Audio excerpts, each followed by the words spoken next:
ছেলেরা নয় বিয়ে পাগলা রে, ওলে পাগলি রে। ওইখানটা পরিষ্কার, আরে ভালো করে একদম ঝকঝকে তক্তকে করে তুলতে হবে। আঙ্কেল ঠিকই বলে, কেউ একটা কাজে নয়। ঘরে এক গ্লাস জলগুড়িও খায় না। ওর এখানে এসে কি যে হয়েছে, ওর বাবা যদি এখানে থাকতো না তাহলে ছেলেকে কাজ করতে দেখলে হার্ট অ্যাটাক করতো। ভাই ভালো করে ভাই।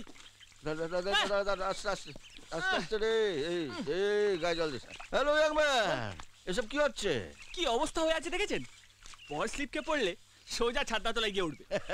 বিয়ের দিনে আমি স্লিপ খেলে ঠিক আছে, আমি তো পড়ার জন্যই আছি, কিন্তু বর যদি স্লিপ খেয়ে পড়ে সারা জীবন খড়িয়ে খড়িয়ে চলতে হবে।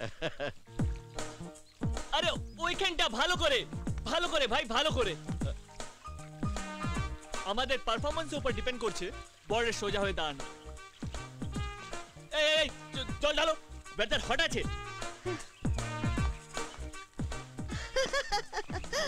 মা আমি আসছি। সে কি রে, এত দেরি করে যাচ্ছিস?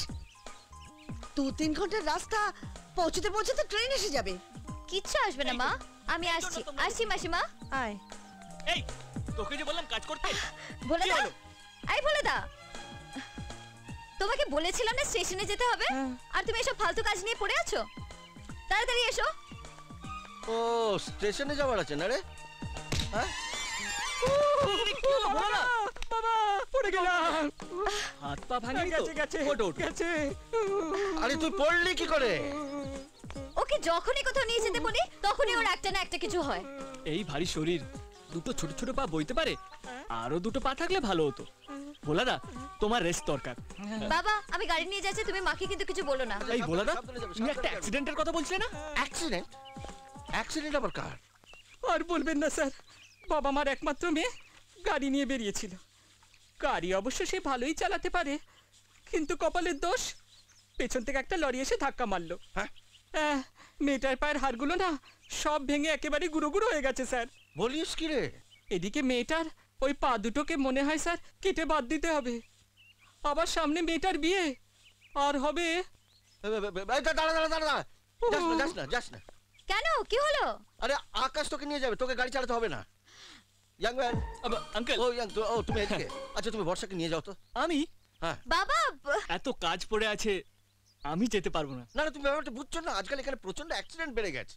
আর সামনে ওর বিয়ে, যদি কিছু একটা হয়ে যায়, যাও। এই কাপড় পরে যাবো? অতগুলো মেয়ে আসবে। এই কাপড় পরে কে যেতে বলছে? কাপড়টা বদলেছো? আপনি যখন বলছেন তখন তো যেতেই হবে, তাছাড়া আপনার কথা তো আমি ফেলতে পারি না। ঠিক আছে যা। দাঁড়া বর্ষা, দাঁড়া, আকাশ আসছে নিয়ে যাবে। এই দেবদাস চুপ বলছি, একদম চুপ। তখন তোর বকর করেই যাচ্ছিস। এত বদমাইশি। গাড়িটা থামান। কি হলো? গাড়িটা থামান। তুমি যখন বলছো তখন থামাতেই হবে। এই চুপ।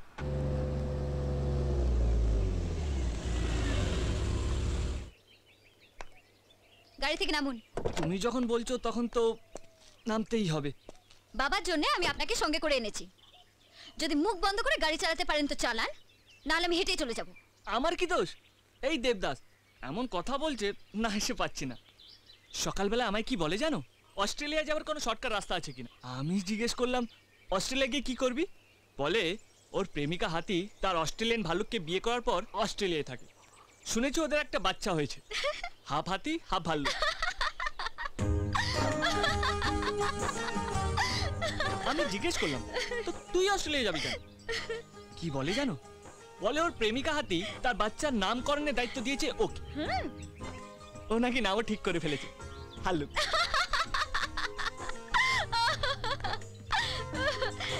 ও এসেছে মানে ছবিটা বদলাচ্ছে। দেবদাস মনে হয় মেয়েটা একটুখানি আমার প্রেমে পড়ে গেছে। তোর তো অনেক এক্সপিরিয়েন্স, বল এবার কি করব? চুপ, একদম উল্টো পাল্টা বুদ্ধি দিবি না। আবার কি বলছে? বলে এই যে বেরিয়েছো, এইবার মেয়েটাকে নিয়ে পালাও, না হলে তোমার দশা আমার মতো হবে। আমি বললাম দেখ আমি ওরকম ছেলে নই, ওতেও মনে আঘাত পাবে। ঠিক বলিনি? গাড়িটা চলবে? ও ইয়েস।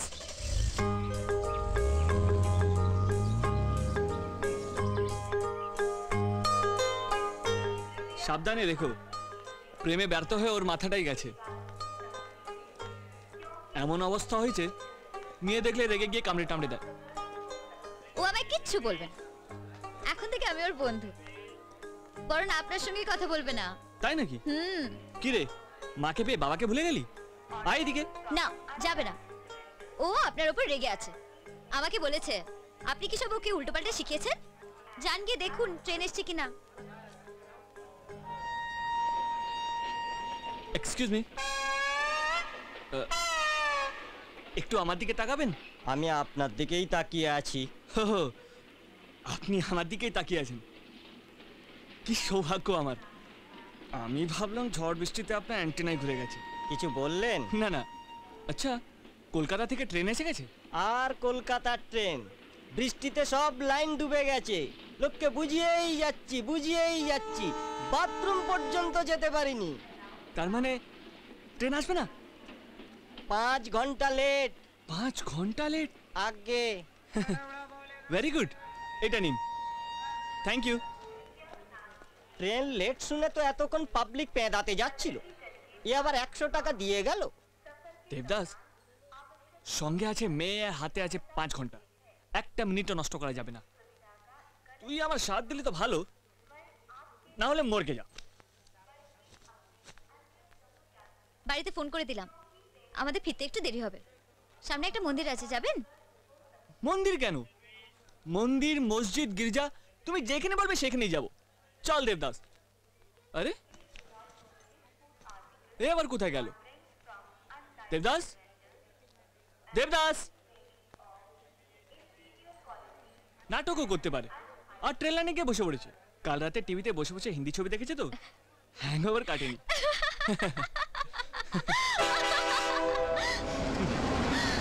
ট্রেন আসছে! দেবদাস!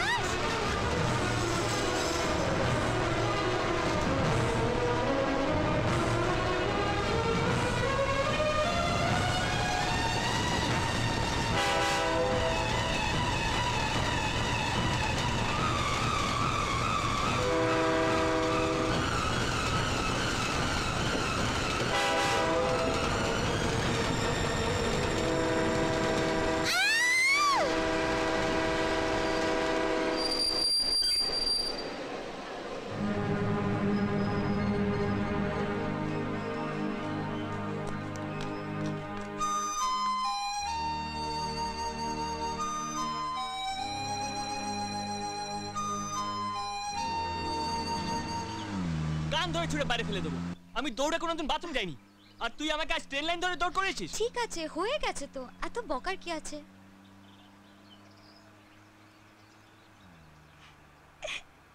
একেবারে কিছু না বললে আবার আপনার জীবের অসম্মান হবে।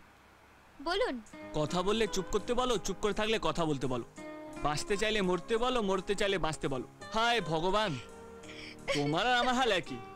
তুমি এদের সৃষ্টি করে বুঝতে পারলে না, আর আমি পাশে বসেও বুঝতে পারলাম না।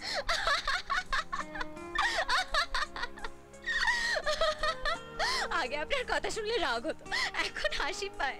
ও, তার মানে আমি তোমার কাছে একটা জোকার। খানিকটা বোকা আর অনেকটা ইমোশনাল। একটা খরগোশকে বাঁচানোর জন্য নিজে মরতে বসেছিলেন, এটা যে কেউ পারে না। আমি আপনাকে ভুল বুঝেছিলাম, সরি। কখনো গালাগাল, কখনো প্রশংসা, কখনো রাগ, কখনো হাসি। হে ভগবান, পৃথিবীতে পাঠিয়েছো দুটো চ্যানেল একসঙ্গে দিয়ে পাঠালে। নিজেও জ্বলছো আর আমাদেরও জ্বালাচ্ছ। আজ স্বপ্ন সুখের ছোঁয়াতে কাছে নামলো আকাশ দুহাতে, মেঘ ভাঙা চাঁদ দেবে উকি, মানে না তবু